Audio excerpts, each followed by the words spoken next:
240 million. That's more than 2/3 of the US population if you're counting. It's also the number of people living in India without electricity, which is no fun. And that's just the beginning. Many others lack something even more basic, an ID. If you're looking to modernize India, how do you reach all of those people? If tens of millions of your citizens are in the dark and off the grid, how do you provide education, pensions, and healthcare? How do you check credit scores, offer loans, vet job applicants, or collect taxes? India is the world's fastest growing major economy, expanding a full percentage point more quickly than China.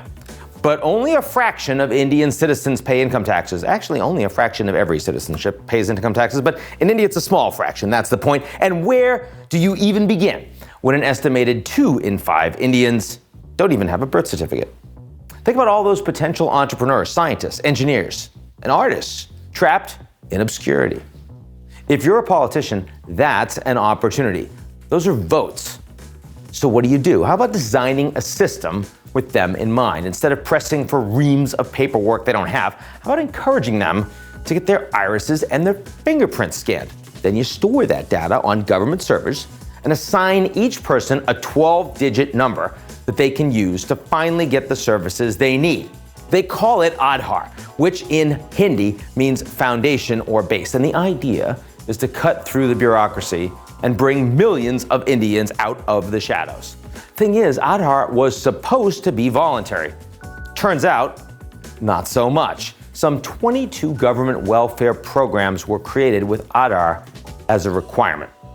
Some banks even now reject new account holders who don't have it. Opting out isn't much of an option.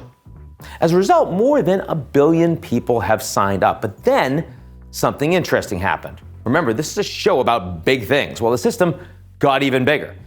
India quietly encouraged Aadhaar to also be linked with private transactions, including cell phone contracts, train travel, even social media. A decade after it was first created, the world's largest democracy is now in the throes of a massive data-driven makeover, just as Indians again head to the polls. By the way, you can now use Aadhaar to vote. So what's the problem? Well, those of you who remember your sophomore syllabus should have at least a few questions, say, about George Orwell. I mean, there's the issue of mass surveillance. Do you want the government to have control of that much of your personal data? And even if you trust Prime Minister Modi and he's non-corrupt and the people around him seem to be non-corrupt, that hasn't been true historically for most Indian governments and probably won't be true again in the future. How do you feel about all that data in the hands of that much uncertainty with your government? There's privacy concerns, of course, what they're going to use it for. They've already changed their minds a lot since they've rolled it out. They're probably going to continue. We know in China, facial recognition, use of that kind of data has led to over 1 million Uyghurs in detention camps. Why wouldn't that happen in India? But even if it's used for good, like bringing in new voters and rooting out corruption, systems like these are ripe for abuse. Some 200 government bodies were recently exposed for publishing private data. And one investigative journalist even proved that you can purchase access for up to 1 billion private accounts for less than the price of a sandwich.